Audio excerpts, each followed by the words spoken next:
handed you the surveys. So we would greatly appreciate if you could take 5 minutes to fill out the surveys. It's anonymous. We don't want you to put your names, and it would be great if you could return them to our staff. Thank you.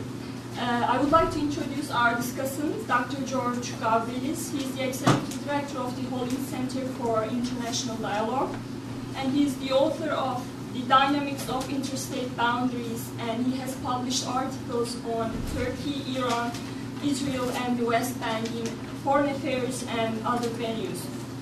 He was an International Affairs Fellow at the Council on Foreign Relations, and he spent his fellowship working with the United Nations on issues regarding the Middle East and Central Asia. Please join me in welcoming Dr. George Gavrilis and Mohamed Younis.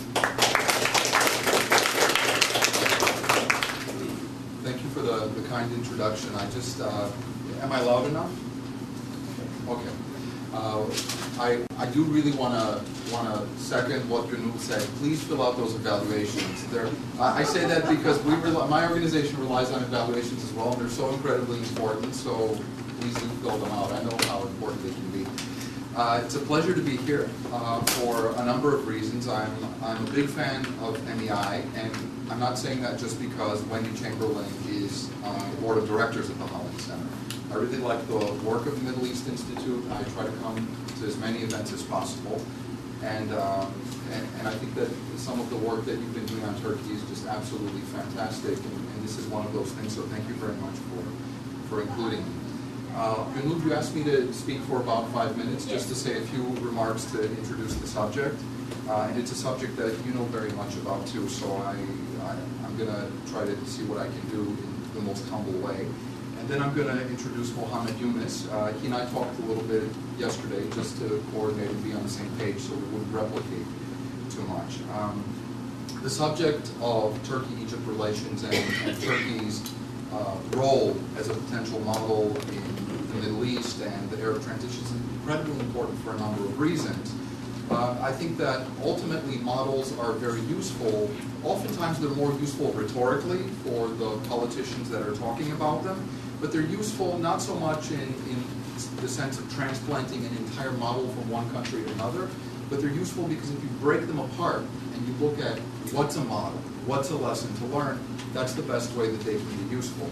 And I just want to start with an interesting vignette, because Turkey's not the only country that's put out there as a model for Egypt or for other countries. Many of you in the room are too young to remember this, but back in the 1990s, after the collapse of the Soviet Union, Turkmenistan was purporting to be a model Central Asian state and the next Saudi Arabia. So Saudi Arabia was going to be Turkmenistan's model. Now what they really meant was they were going to take all their gas and oil and become really wealthy like Saudi Arabia, but not use the religious system. Kyrgyzstan in Central Asia was supposed to be the Switzerland of Central Asia, and most recently, Tajikistan has been described as a model for Afghanistan in terms of its development. And it's interesting, but a number of international policymakers, when you talk to them privately, they say, you ask them, what's the model for Afghanistan? They say, well, our model for Afghanistan is that in 30 years, we would really love it to look like the post-Soviet Central Asian republics do today. And then the issue of a model is not singular, meaning that oftentimes when you talk about one country being a model for another, that's not necessarily the only country.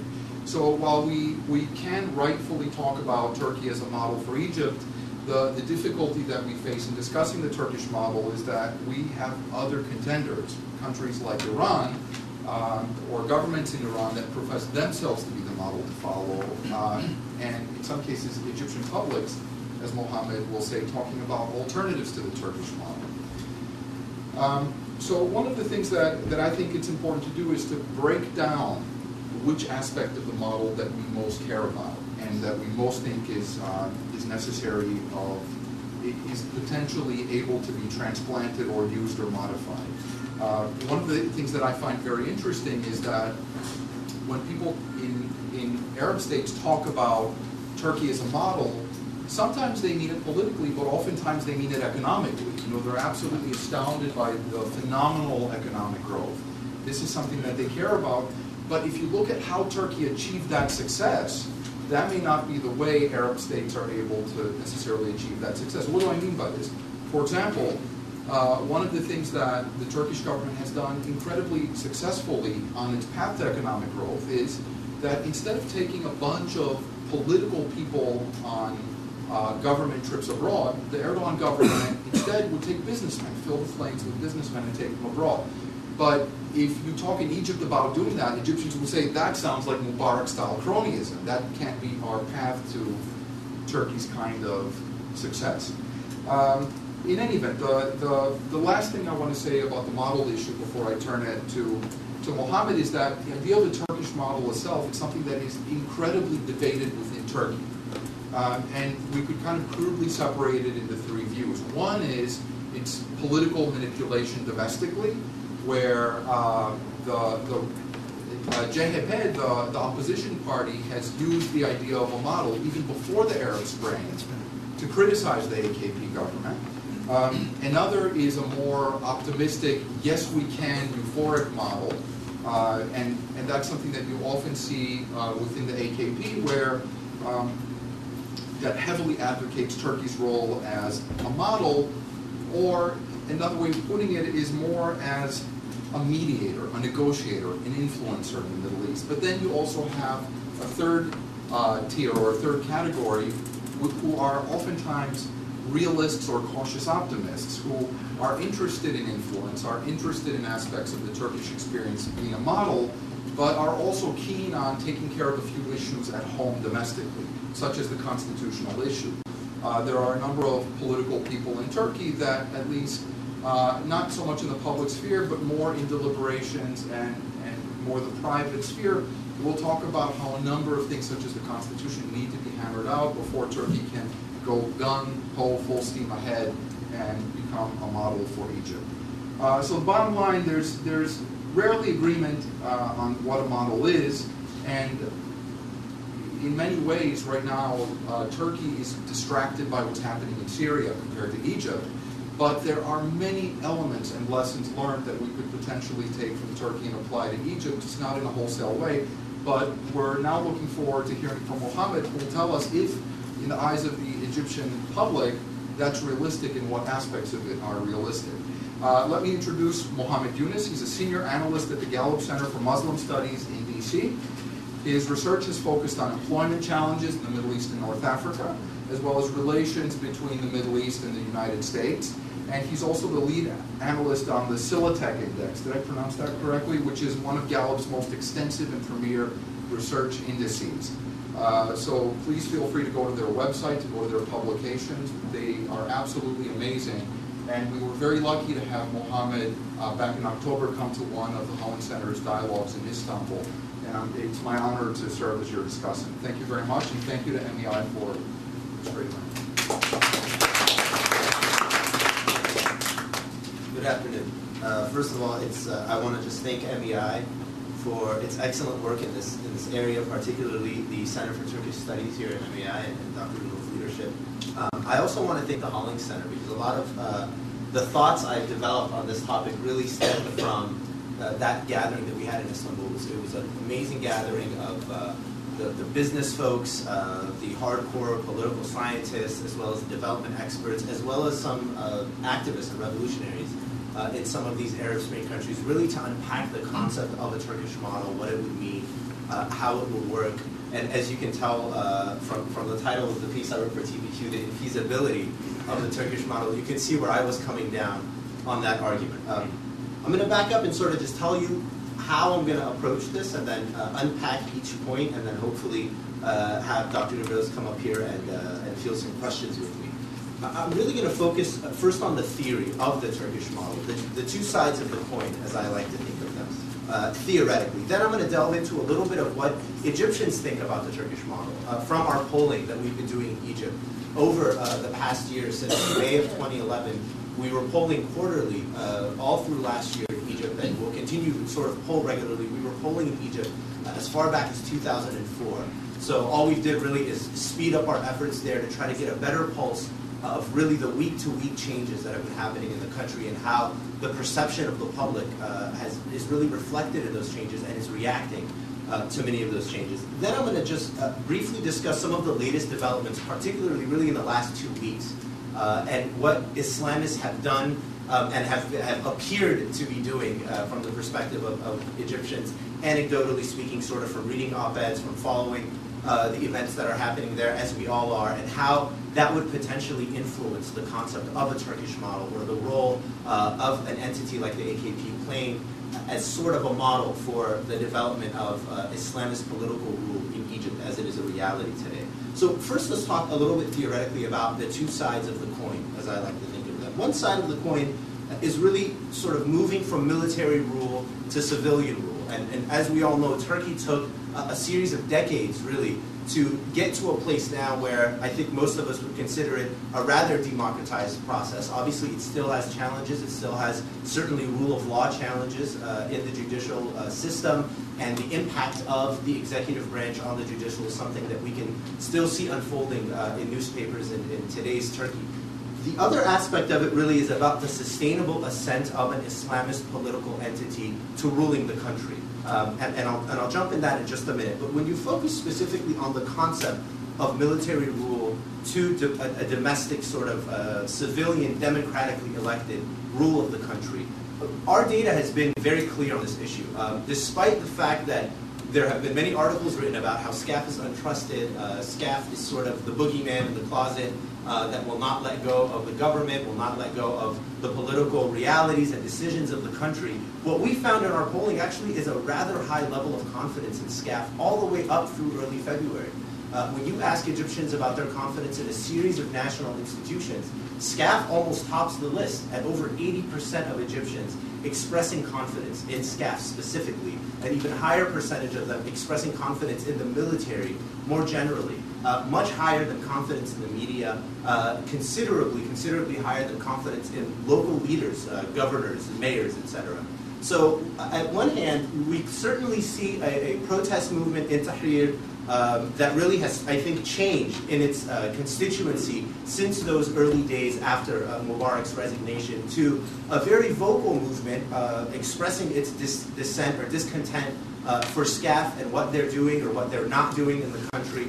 But that definitely hasn't played out in our data. So what does that mean for the Egyptian street and its relationship to SCAF? Does it mean that they're sort of willing to spend several decades, as Turkey did, gradually prying away civilian rule from a military entity, which until today I think most would agree is certainly the most powerful and influential political entity in the country? Not necessarily. When you ask Egyptians about what they want to see happen after the presidential election, we have consistently found an overwhelming majority of Egyptians do want the military to hand over rule to a civilian government after presidential elections. Furthermore, when we ask what people believe will happen, do you believe that the military will in fact hand over political rule to a civilian government? Again, you find overwhelming expectation that that will be the case. Through February, early February, we also found an overwhelming expectation and belief in the presidential electoral process to be one that is fair and transparent. Obviously, attitudes about that may have changed since early February, particularly because of the developments in the past couple of weeks that I'll share with you in a moment. But when you look at from the data perspective, it's a very different story than what we're seeing in the headlines of the Washington Post, of Muslim Brotherhood, of a lot of news sources that tend to focus on some very vocal and legitimate aspects and concerns with the transition process. But those concerns and the frustration with SCAF, and SCAF sort of being the reason for why that transition process has not been successful, is not something that we have seen played out in our data. The other sort of aspect of this part of the coin, for SCAFs particularly, and for the Egyptian military more generally, is U.S. aid. And as you all know, this aid was very, very in tune to the controversy that erupted around the activities of some foreign-funded non-governmental organizations. Many of them actually are primarily funded by government entities, such as National Endowment for Democracy, IRI, NDI, particularly more active in Egypt. So we see this sort of unfolding of a very ultra-nationalist or hyper-nationalist sentiment in the country. That's reflected in attitudes on U.S. aid, where now over 80% of Egyptians say that they oppose U.S. aid to Egypt. USAID in Egypt, as many of you are familiar with Egypt, has anecdotally really come to be labeled as, or to represent, a sort of bought sovereignty of Egypt. So Egypt receives 1.2 billion or 1.3 billion, depending on the budget for that year, and in exchange it upholds its responsibilities in the Camp David Accords, which through our polling is not something that an overwhelming number of Egyptians want to end the peace treaty with Israel, but at the same time it's also seen as the key to controlling Egypt's foreign policy and domestic policy, particularly in terms of its military policy in the Sinai. So this dynamic of distrust, you could call it anger towards the impact of USAID, is something that we've seen since the very beginning of our polling after Mubarak's resignation. It's not obviously something we were polling about during President Mubarak's rule. What's really interesting, and what we've seen just in the last couple waves of data, is that this distrust and sentiment or frustration has now evolved to include other institutions that could potentially offer economic assistance to Egypt, like the IMF and the World Bank. So now, for the first time, a majority of Egyptians also oppose aid from the IMF and the World Bank. I think there's a series of reasons for that I can discuss with you in a minute. But even aid from other Arab governments is something that fewer Egyptians now are supporting as something that's good for the country. In February, we had 57% of the Egyptian public supported economic aid from some of these countries. So the attitude or the public sentiment around USAID is a potential problem or challenge for SCAF's credibility as the entity that's seen as the primary beneficiary of this aid. Whether that's true or not on the ground, we can debate in question and answer session, but on the street, I think most would agree that that's what USAID has come to resemble. So another sort of hurdle or challenge for SCAF in maintaining that high level of confidence that they currently enjoy with the Egyptian public. The question really is, with regards to this first side of the coin of the Turkish model, is will Egypt take as long as Turkey to develop from a primarily military-ruled country to a civilian-ruled or democratically elected sort of government that really does have overwhelming sovereignty and control over all affairs, domestic and foreign, in Egypt? I don't think that's something that anyone can answer at this point. The developments are sort of week to week. We will continue to follow that dynamic and the sentiment of SCAF or attitudes on SCAF specifically. But it's important to keep in mind that PM Erdogan is one of the most popular leaders in the region, and Turkey certainly is not a country that is despised or any way detested by Egyptians. As a matter of fact, when you ask Egyptians about whether closer relations between Egypt and a series of other countries is something good or bad for Egypt, Turkey is the only country that gets a majority of people that say actually closer relations would be a good thing. So it's not necessarily sort of an anti-Turkish or anti-foreign at all costs sentiment, but it's a sentiment that's very closely tied to the attitudes that many people associate with U.S. aid, foreign aid generally, and the impact or influence of neighboring countries on the domestic affairs of Egypt. The other side of the Turkish model really is the sort of sustainable or unsustainable rise of Islamist movements to political power within Egypt. Unlike Turkey, really, and this is, I think, where Turkey's model and its experience really differs from what's been happening in Egypt lately. The AKP was not sort of popular overnight, as many of you know, and George Gavrilis here is a much more ardent expert on Turkey than I, so I would love to hear his thoughts on this as well. But the AKP's support or growth in popularity was really intimately tied to something that he touched upon in his opening comments, which is economic stimulation of Turkey's economy. They were successful in bringing a country that in many ways was primarily reliant on government-sourced funding, government jobs, an economy that was really sort of centralized in a government entity, to one that is popular now for economic vibrancy, for international trade, for example, that goes way beyond Ankara and the major cities. Many cities in Turkey now have hundreds of millions, if not billions of dollars in trade between that city and other cities, other countries in the world. So it's really a national vibrancy that goes way beyond Istanbul and Ankara. It's something that definitely is not the case, I think, if you look at some of the smaller cities and other provinces in Egypt.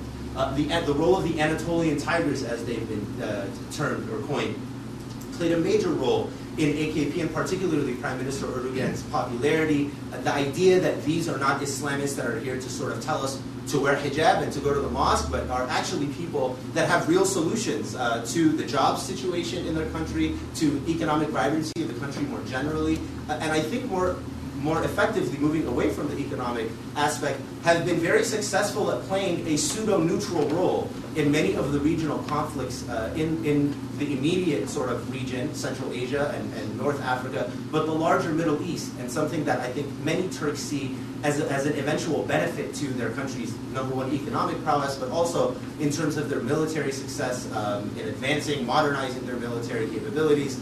We all know that up until the flotilla sort of showdown, Turkey was one of the only countries in the region that regularly participated in military practice with Israel, for example, something that I think the Egyptian military, even in the heyday of Mubarak, could never imagine being a part of and being able to sort of sell on the streets of Cairo and other cities. Unlike the AKP, the Muslim Brotherhood, and I'll focus on them specifically, but obviously the Islamist scene in Egypt is now extremely eclectic. Within the Muslim Brotherhood, within the Salafis, or movements within the Noor Party even specifically, there's really a series of voices and approaches and ideologies that are sort of lumped into the Islamist sort of camp. Unlike the AKP, the Muslim Brotherhood was really sort of handed a basket of worries in the parliamentary elections. They were viewed as the only viable counter to, number one, SCAF, and number two, which I think is really a separate phenomenon, is this concept of fulul, or the remnants of the old regime in Egypt. So many people voted for the Muslim Brotherhood, and I think many of you would agree, as a sort of counter to some of these other movements or currents within the political scene in Egypt. So as the AKP sort of rise based on their credibility, the Muslim Brotherhood was really sort of presented, pushed to the fore, and given the entire stack of issues, particularly the economic issues that Egypt has been facing, and expected to deliver on them. I call this sort of a leap of faith in the faithful, if you will. The idea that a vote for an Islamist is a vote for somebody who will not be corrupt, who will, number one, present obviously a more generic, populist sort of attitude to governing Egypt, a voice that more likely represents the street in Egypt, not necessarily the elite or voices coming out of institutions like AUC, which is a great institution, but this clearly represents a very specific and slender perspective on Egypt and its role in the region and on religiosity in the country. So this leap of faith in the faithful is something that I think the past couple of weeks have began to sort of dwindle away or eat away at.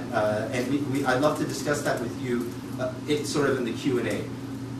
What do Egyptians want when it comes to a Turkish model? And we ask a question in Egypt that we've been asking it now since May of 2011, of what country do you see as a model for Egypt's political transition? It's an open-ended question. Respondents can pick any country in the world, theoretically, that they want, and many of them pick many, many different countries. The only countries that have really had some substantial support, and I'll say them sort of in order of least favorability and most favorability, is the US. And now we have the U.S. and about 8% of Egyptians voluntarily say that they think the U.S. is a good political model for Egypt transition. Turkey, which is now at about 15%, started at about 7% in May of 2011. And Saudi Arabia, which is continuing also similarly to Turkey to climb as a country that's presented as a model. Now we have it at 26 or 22%, depending on the age group that you look at. I won't sort of talk a lot about the Saudi aspect. We can discuss that in Q&A. I think that the focus on Saudi really is one that's very similar to what George said earlier, is people see Saudi as a very financially wealthy country. It's a very familiar country to many Egyptians. Many Egyptians have gone themselves or sent their families to do Hajj or Umrah in Saudi Arabia. There's a huge component of the Arab expat worker community in Saudi is Egyptian. So Saudi is a country that's very familiar to Egyptians.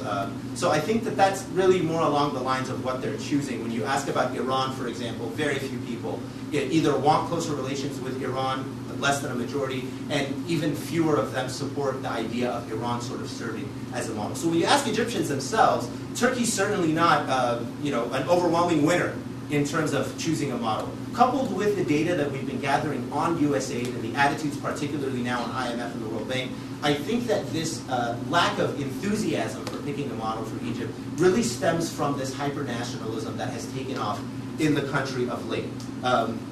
So it's not necessarily sort of an anti-Turkish or anti-US sentiment. It really is an anti-foreign influence sentiment, and the sense that this revolution in Egypt should really end with or culminate in a foreign policy, a governance structure, a government that really more closely represents a government that serves Egypt's national interests geopolitically than to be sort of a pawn or a proxy in a series of regional and global sort of shifts or proxy wars, if you will, diplomatically, whether it's Iran or Turkey's influence in the region, which is something that it's found an interest in after the EU program has sort of fallen apart, or the US and its impact on Egyptian foreign policy vis-a-vis Israel, vis-a-vis formerly the war in Iraq, the war in Afghanistan, and other security concerns of the US in the region.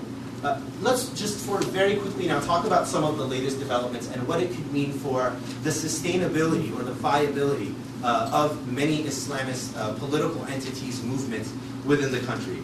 First of all, since really November of 2011, if you follow public discussions, debates in the country, there was an overwhelming sort of conspiracy theory being shared that the Muslim Brotherhood had somehow formed a pact with SCAF, that there was collusion between what the MB was doing, particularly members in parliament that represent the MB, and to a lesser degree the Noor Party, and SCAF specifically, and that they were sort of working hand in hand behind closed doors to facilitate whatever the military sort of felt needed to happen in the transition to maintain its centrality on the Egyptian political scene, but at the same time SCAF sort of assisting the Muslim Brotherhood and the Islamists in whatever sort of political challenges they were facing in parliament and getting laws passed, etc. I think that sentiment of collusion has really changed, and most notably really the military issued statements of the last 2.5 weeks, and the counter statements by the Muslim Brotherhood have taken the SCAF and Muslim Brotherhood to a much more familiar place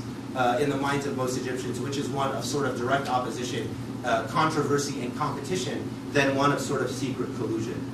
The other dynamic of sort of the infeasibility or unsustainability at this point, or growing unsustainability of the political Islamist scene in Egypt, really has to do with the power play that we've seen the Muslim Brotherhood particularly play in two areas, particularly with the Constituent Assembly, and of course, as you all know, this was the assembly, or is the assembly, that is expected to now begin drafting a new constitution for Egypt after the constitutional referendum that occurred shortly after the revolution. And the idea that, a belief, if you will, that this Constituent Assembly would, to some degree, represent all ideologies and currents within the Egyptian national scene, whether that's the liberals, the secularists, the far left, socialists and communist parties. There is actually a communist party in Egypt, I don't think most people know that, to all the way to the right, so including the Salafis and the more sort of conservative, hard-nosed Islamist movements, as well as, of course, the Muslim Brotherhood, which has always been seen as a somewhat moderate Islamist force in the country, especially when compared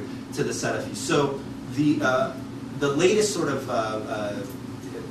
I don't know how to describe it because it's changing every day, but there is a growing sentiment that the Muslim Brotherhood sort of made a power play, promised things that it didn't deliver on, stacked the Constituent Assembly with particularly MB members in the parliament, but also the supporters of the Noor Party and the Salafist ideology. What we've seen happen over the past weeks is a defecting of many of the liberal and secular voices, very prominent voices in Egypt, saying that even though they were elected into the Constituent Assembly, they are now pulling out.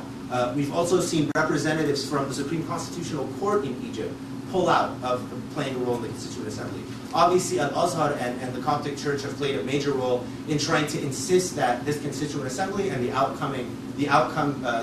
produced constitution should really represent all different views and political ideologies in the country, and have expressed to varying degrees, depending on who we're talking about, their complete withdrawal or lack of support, or to some degree their expressed caution about how things have proceeded. The other major development really is with regards to the presidential election and the initial promise by the MB that they wouldn't sort of support a candidate publicly for the presidential election. Abul Futuh, which is somebody who is a very sort of old school MB member, expressed his desire to run for president and was very summarily excommunicated from the Muslim Brotherhood, as well as many of his supporters. At the time, this was sort of politically and ethically justified as something of breaking ranks with the plan of the organization, and it's something that the MB sort of said we would always keep our promise, and we promised that we would support a candidate. So now that you're not sort of following party line, you're out of the party in some sense, not literally, but sort of colloquially speaking. The support now of Khairat al-Shatir as the MB candidate is something that has left, I think, many Egyptians very confused and distrustful of what the central leadership of the Muslim Brotherhood really has in mind for Egypt. As you look at the political scene now, you see a Muslim Brotherhood which has a considerable amount of support, a majority in the Majlis al-Shab, or the People's Assembly, significant amount of majority control of the Shura Council, is now controlling the Constituent Assembly that's writing the Constitution, and is now presenting a candidate for presidency, which they believe is going to win. So it's an environment where I think many Egyptians will view it as a very old movie that they saw with the National Democratic Party, where every single facet of Egyptian government or the Egyptian governance structure is now very heavily influenced, if not completely controlled, to a majority level by a particular movement, and that particular movement answers to one entity, which is, in some cases, the murshid of the Muslim Brotherhood. These developments expose a series of challenges for the Brotherhood. Firstly, with the presidential choice and Abu Futuh and his supporters now facing against Khairat al-Shatib, it certainly exposes the internal rifts that we all knew existed in the Muslim Brotherhood. The young versus the old is something that I think most of us in this city were familiar with, and people like Ibrahim al-Hudaybi, who's no stranger to DC, has been very vocal about this sort of challenge of the older guard of the Muslim Brotherhood continuing to be relevant and embracing the younger guard, which has a very different perspective and a very different attitude about how things should be done and how the organization should be run. The other aspect of it is the autonomous versus subordinate sort of battle within the Muslim Brotherhood. The notion that the murshid, or the leader of the Muslim Brotherhood, should sort of tell people who support the Muslim Brotherhood who they should vote for, and people should follow and listen to what he says. There's a growing movement in the Brotherhood, and you can see it within the Shura Council of the organization itself when it came to picking a presidential electoral candidate, that there isn't total agreement on Khairat al-Shatib, and there isn't really total agreement on the notion that the Muslim Brotherhood or the FJP should sort of blindly follow what the central leadership of the Muslim Brotherhood is supporting or is requesting of its followers. So the young and old is now very apparent, the conflict within them, and the sort of autonomous versus subordinate movements within the Muslim Brotherhood are now coming to the fore. It's not clear what will happen in the presidential election, and I think that if anybody told you they knew what was going to happen, you should stop talking to them and save your time, because I don't think anybody knows what's happening. Obviously, the FJP has a delegation of folks here in town this week that many of us are meeting with and trying to understand what their perception is and what their plans are for the future, and that's all sort of yet to be seen. So all of these sort of recent developments really hinder the credibility and the image, the brand of Islamists generally, but the Muslim Brotherhood specifically, as a faithful vote for the faithful.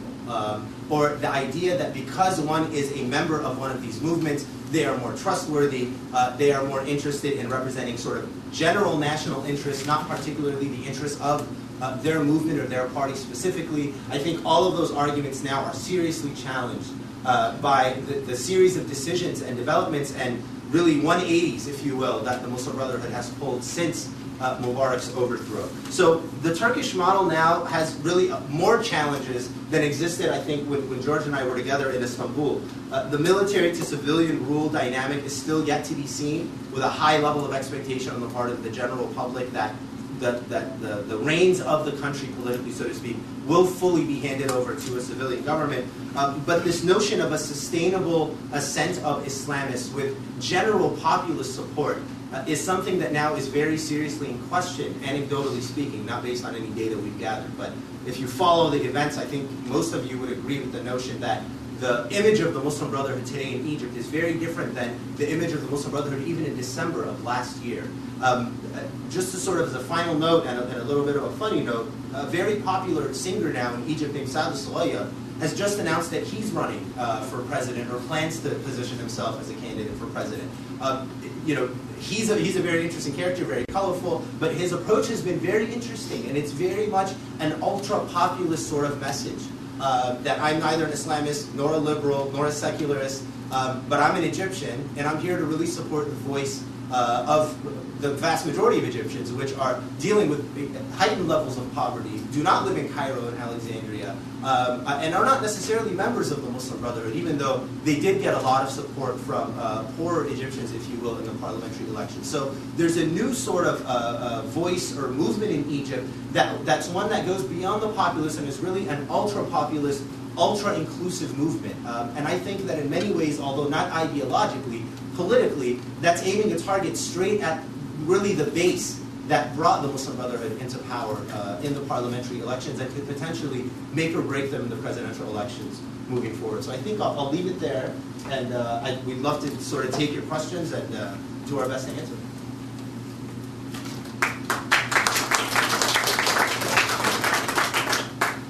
The floor is now open for questions and answer the first question or I can ask you a quick question if that's all right. So, well, maybe two. The first one is that you said that back in February you got 80% approval ratings of SCAF. What would those look like today, given the Muslim Brothers' decision to run al-Shadr? And then the second question is, you touched a lot on ideology and how that's resonating or not resonating with Egyptians, but one of the issues that we know least about is the issue of public services, meaning who is getting what in Egypt right now. Right? Because we know that the currency reserves are coming down, and clearly there's a lot of spending. And what are the various political parties doing with regard to public services that are so important in the line between poverty and non-poverty for Egyptians?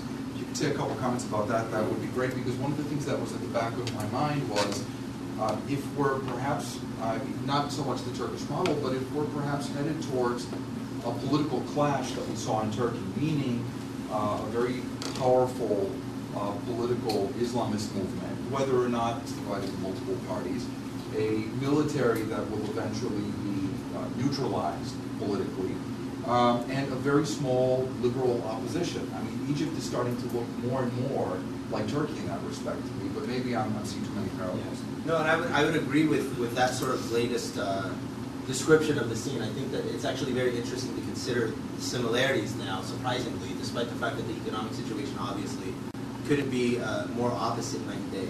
I'm going to balk a little bit on your first question on SCAF. I don't want to prejudge the data. As somebody who works at Gallup, I've learned that it's very unwise to assume you know what the data is going to look like. And really, if you look at the numbers on SCAF, it would have been a very legitimate thing to assume that their credibility is sort of shot or gone by the wayside.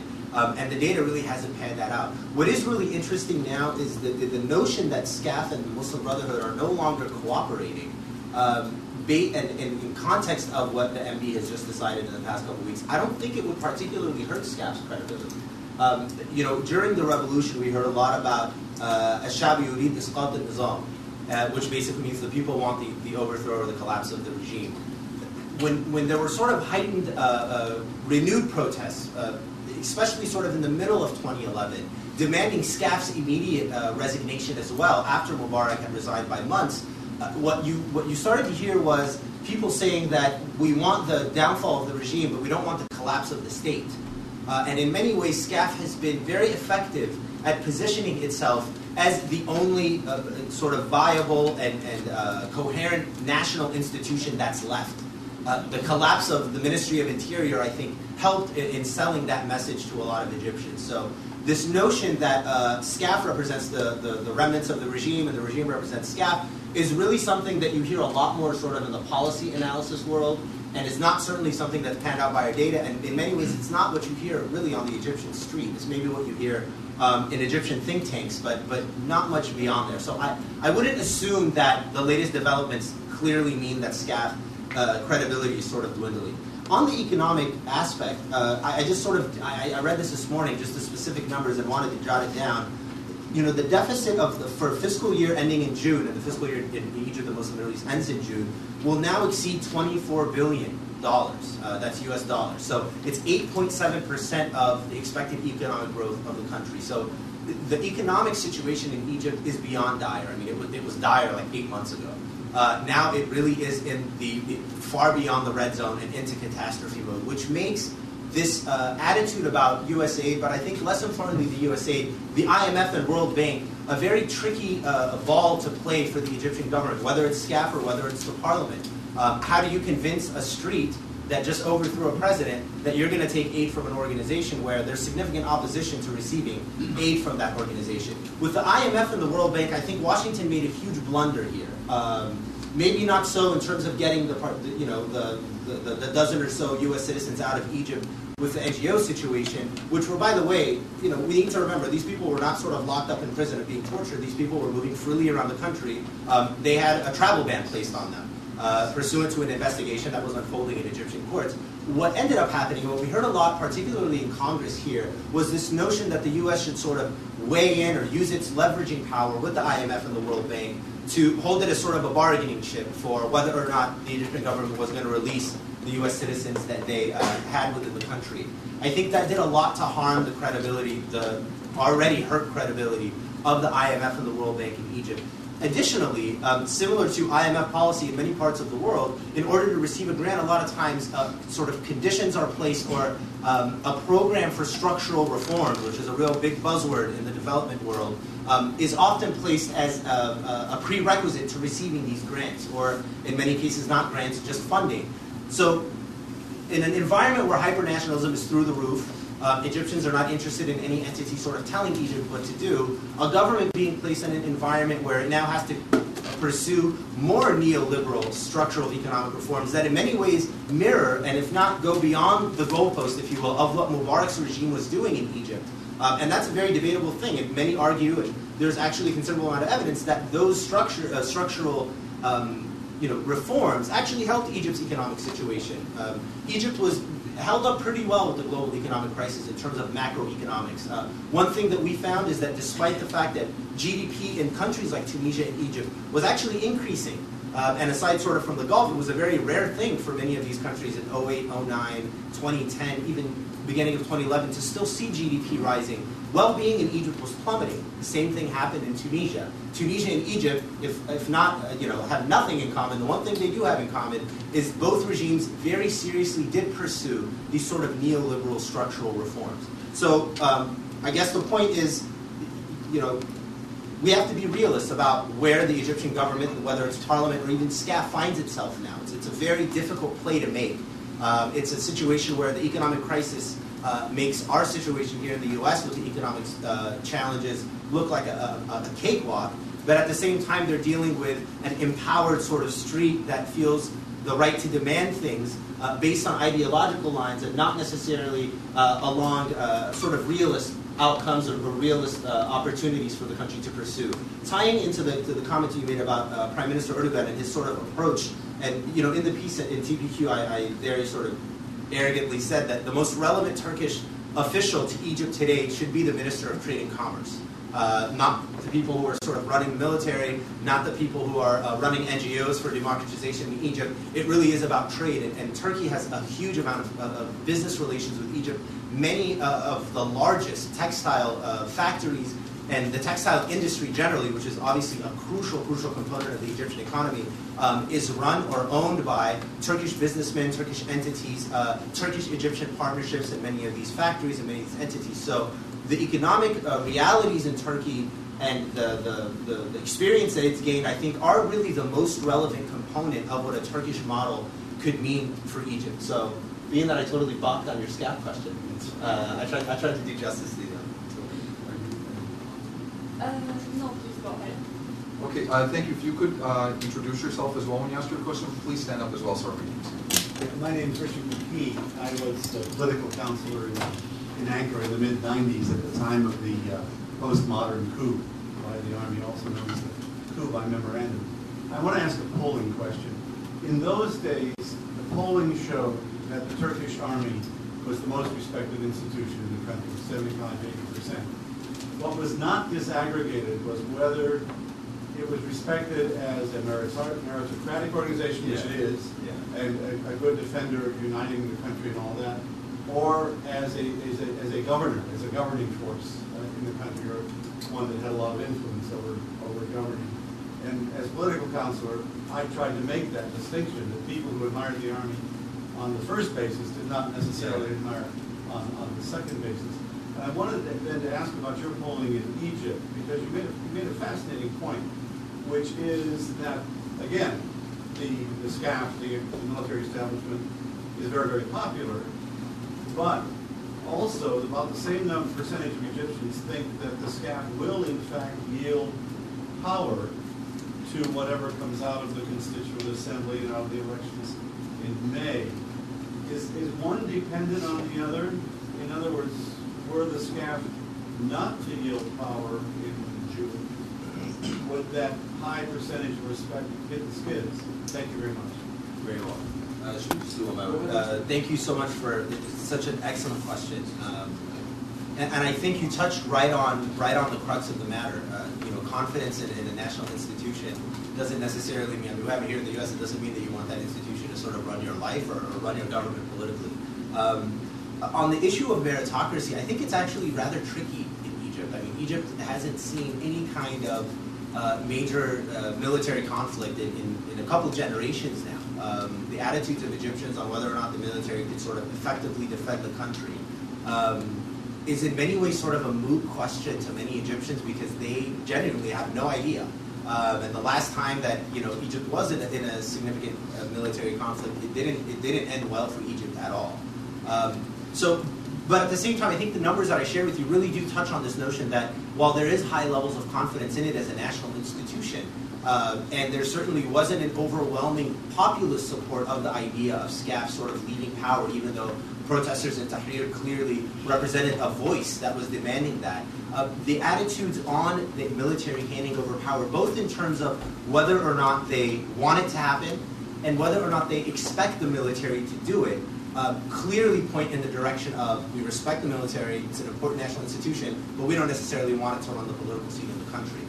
It's very important to remember that, and this is sort of my analysis personally, I don't know how many of you would agree with me, but the breaking point for President Mubarak really wasn't that he was the military or that the military was him, even though that was very, very much true. The breaking point was really Gamal Mubarak's ascent to power. And Gamal Mubarak's disconnection or lack of connection altogether with the military establishment in Egypt. And the idea that Egypt, similarly to Syria, although not a monarchy, was going to become the country where it's sort of ruled by a family, just sort of by proxy, and that's the way it is, and nobody really questioned it. So, many people interpreted, let me put it this way, many people interpreted the army taking the streets in Egypt after the Ministry of Interior sort of disappeared and the police structure evaporating as the sign that the revolution had sort of succeeded. And the regime was toppled.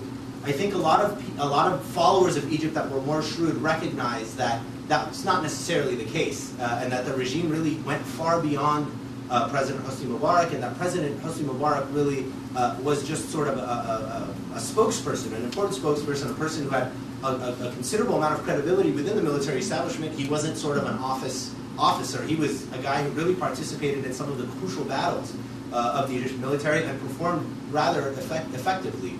But at the same time, I don't think that translates into an overwhelming sense that the military is sort of best equipped to rule Egypt. And I think really that's where the meritocracy aspect comes into it. The economic crisis, for example, that's unfolded in the country, the way that things have been handled, particularly with the security situation. One thing that we find in our polling is that the sense of security among Egyptians, just their perception on security, has absolutely plummeted since the regime. During the last sort of months of the Mubarak era, a very small percentage of Egyptians, it was below 20%, said that they didn't feel safe walking alone at night in their neighborhood. It's sort of a very generic test on how safe is it where you live. Today, it's over 50% of people say that they don't feel safe walking alone at night in their neighborhood. What's interesting, though, is that we don't see a huge jump in, or we don't see any jump in Egypt, in the rate of people who say that they've been assaulted or mugged or had property stolen in the last year. I think this is where the more, relative to Tunis, the more open media environment in Egypt has really exacerbated the problem. If you turn on television in Egypt, particularly in the first few months after the revolution, what you heard was a lot of people calling in and saying, my car was mugged, they're saying that there are thugs outside of my house, our gated community is being broken into. It was sort of a very, to some people, a funny kind of sentiment in the country, because it touched on sort of the class divide in the country. But despite the fact that we don't see a peak in those sort of hardcore numbers on have you particularly experienced a crime of violence in the last year or in the last month, the sentiment that it's not safe anymore has fundamentally increased. The number one entity that's been blamed for that, unfortunately or fortunately, depending on how you see it, is SCAF. And the situation that people cite is the night before the parliamentary elections. I mean, 2 days before the first round, there were all-out, rock and stick battles in Tahrir. And then the night of the election, suddenly, miraculously, everything was very quiet and very peaceful in Cairo and Alexandria and all over the country. There were certainly some instances of violence, but nothing to the scale that we saw literally just 48 hours before the first polls opened. So people blaming SCAF for that, I think, is not something that we've been polling on, but it's definitely a sentiment that has grown in the country, and it's not necessarily sort of SCAF should disappear because they can't get anything done, but they may not be the best equipped to maintain stability and security in the country. It's also important to remember, I mean, in a region that is quite unstable, Egypt has enjoyed, or Egyptians have enjoyed, a very, very long period of stability and security.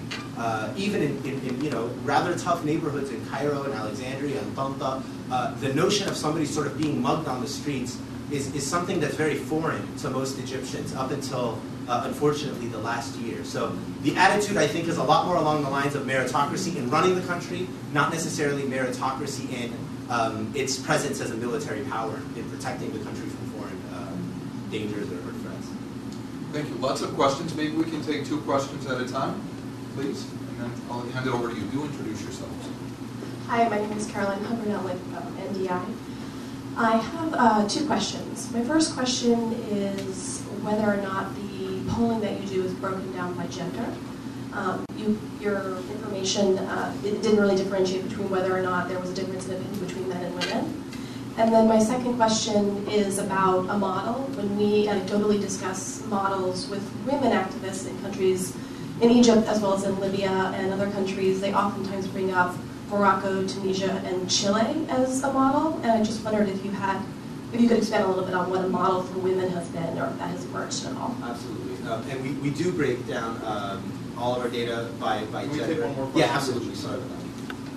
My name is Adam Azim. I'm a U.S. foreign policy student at American University in Washington, D.C. And my question is, first of all, it seems to me that the Egyptians on the street are under this illusion that they're self-dependent and self-sufficient.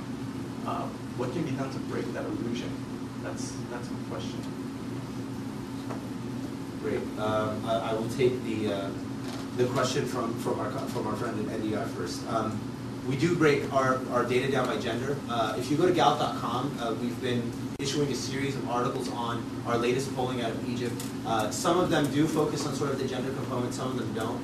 I'm very familiar with the gender component vis-a-vis sort of the Islamist movements in the country. And what we found leading up to and including after the 3rd round of parliamentary elections is that support for the Muslim Brotherhood, the FJP, and we asked the question sort of from every angle. So we asked, do you support Salafis generically? Do you support the Noor Party? Do you support the Muslim Brotherhood? Do you support FJP? Support has really been consistent across genders. It's not something that sort of men are overwhelming support and women are not. I don't think that's very surprising, particularly with the Muslim Brotherhood. They have a series of very prominent, very forward-thinking and outspoken women within the movement that play real leadership roles, not sort of the token role that we see in some other movements across the region and even here in the U.S. For various minority groups. What's interesting is that Egypt is also a country, when you compare it to the rest of the region, where an overwhelming majority of both men and women support the notion that, for example, women should have equal rights, legal rights, support the notion that women should be allowed to work outside of the home for any job for which they're qualified. The support definitely breaks along gender lines, so men are sort of in the 50s, 60s majority percent, women are 90% and above on these issues. What will be very interesting to see, and now the real focus of the parliament and of many of these parties and of the country has really been, number one, or really not in that order, but the 2 major issues are economics and the economic crisis and security on the streets for the average Egyptian. So that's really the dialogue and the discourse that we've heard coming out of a lot of these parties. People are presenting their party as the viable option for economic vibrancy, the viable option for regaining stability, which is sort of the code word for security in the country.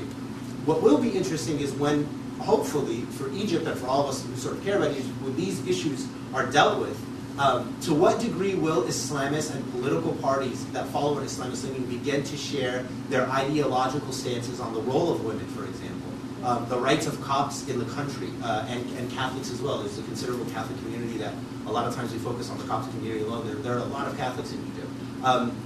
Will these parties begin to focus on whether or not women should dress a certain way, being sort of the be-all and end-all for Egyptian policies, whether or not tourists can come to Egypt and drink at the hotels, drink alcohol, can they sunbathe in bikinis on the beaches? We've heard these discussions being had by some members of the Islamist movements, but certainly not by sort of the central authorities of these movements. Because of the overwhelming support that we find in our data for equal rights for women, at least theoretically, I'm not standing here trying to convince you that women and men have equal rights in Egypt. They don't. But at least theoretically, what will be interesting is to see to what degree will this female cadre or female component of the support for these movements begin to chip away as they realize that the people that they voted for to sort of fix the economic situation have now completely left that aside or have dealt with the issue and are now moving on to professing to women what they should wear and how they should act. A really interesting thing that really got a lot of play in social media, particularly after the Muslim Brotherhood won a lot of seats in parliament, it was a really old black and white video of Gamal Abdel Nasser, of all people. And he was giving a speech in a very, very huge audience. I think it was actually at Cairo University. I would dare to say, I think it was actually the same hall that President Obama gave his speech when he went to Cairo. It's a very popular hall in Cairo. And he was basically saying that, somebody from the Muslim Brotherhood came and told me that now that, Egypt is free of British rule and free of colonization, what we should do is make Egypt look like what Egyptians really believe in and their values. And he was telling Nasser, you should issue a law that says that women should wear a headscarf in Egypt by law, something similar to what, for example, we see in Saudi or Iran. And literally, just by saying this, the entire audience began laughing. And Nasser's comment after that, after people stopped laughing, was he basically told the guy, I know that you have a daughter. Your daughter is a student in the medical school at Cairo University, and I noticed that she doesn't wear a headscarf. So how are you telling me to pass a law that tells all women in Egypt to wear a headscarf when you in your own home can't even tell your own daughter to wear a headscarf? It's a very patriarchal, disrespectful attitude, not surprising coming from an entity and a time in which Nasser was sort of on his high horse, but it gives you a sentiment of the fact that in Egypt, this notion that a government is going to sort of tell people who to be is not something that worked during the Mubarak era. It's not, and I don't think it's something that's going to work today. Just sort of following social media and what's happened since Khairat al-Shater's nomination and support by the Muslim Brotherhood has been an enormous backlash on Islamist movements generally. And the notion that they are they're liars. They're just like every other politician. They're trying to make a power play to dictate to everybody what to do. If you speak out against them, you're a kafir, you're an infidel, you're not Muslim enough as everyone else. So the notion that the Islamists are sort of going to start dictating the life of Egyptians at that level, I don't think is something that's very appetizing. But particularly on the gender issue, we do have a lot of sort of gender comparisons. I'd love to talk to you afterwards if there's a specific topic you're interested in. I'd love to point you to an article we've written or look into our data and see if there are differences. But one thing that's really interesting about the region, and it flies in the face of a lot of stereotypes, but whether it's jobs, well-being, attitudes on the economic situation, with the exception of specifically asking about gender issues, we very, very rarely see a noticeable difference between the perceptions of women and men. And I think it's most surprising in well-being. Everybody sort of assumes that a lot of women in the region are sort of oppressed and their life is horrible. But when you look at the well-being numbers, do you rank your life on a scale from 0 to 10 today and in 5 years? There isn't really a lot of difference between men and women on these issues. And similarly, with support for the Islamists, at least leading up to the parliamentary elections, we didn't see a big discrepancy on that topic either. Specifically on the illusion of, what was it, self-dependency. I really don't know what that's obviously a very loaded word. I don't really know what you mean by that.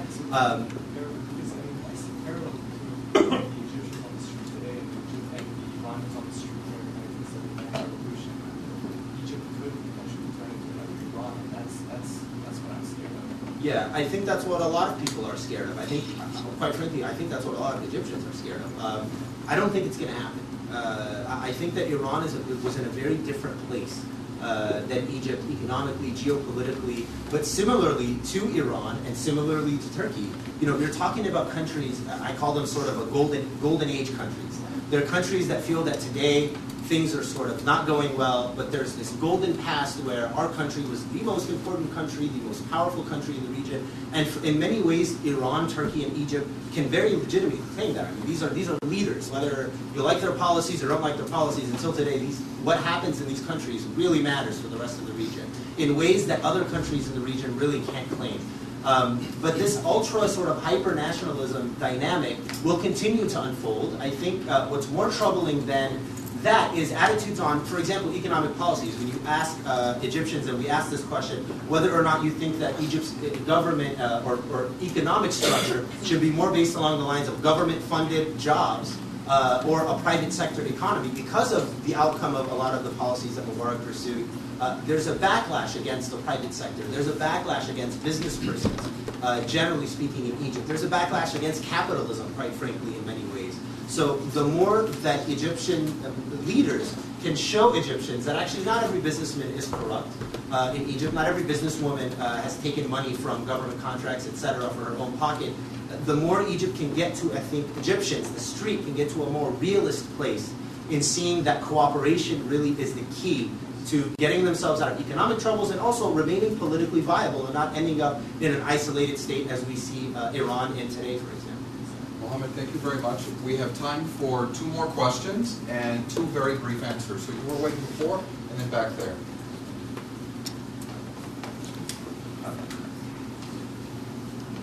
Good afternoon. Thank you. I'm Sinan Ciddi, Director of the Institute of Turkish Studies at Georgetown. Do you disassociate between the terms of Turkey as a model, Turkey as an example, Turkey as an inspiration? I mean, there seems to be a lot of debate about this, but and we don't have time to go on with this, but I see this problematically in 2 areas. Turkey's Ottoman past, where the modernization process began, which is kind of unique in the region in terms of how far Turkey's democratization process goes back, approximately 2 centuries. And secondly, Turkey's Europeanization process. That is also unique. And to what extent could that be seen as an example, inspiration, or model? Thank you.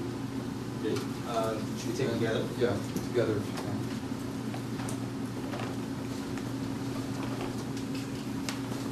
can. My name is Brian Engel. I'm a graduate student at George Washington University. My question is regarding your assertion that there's high levels of public opinion that SCAF is going to cede its power.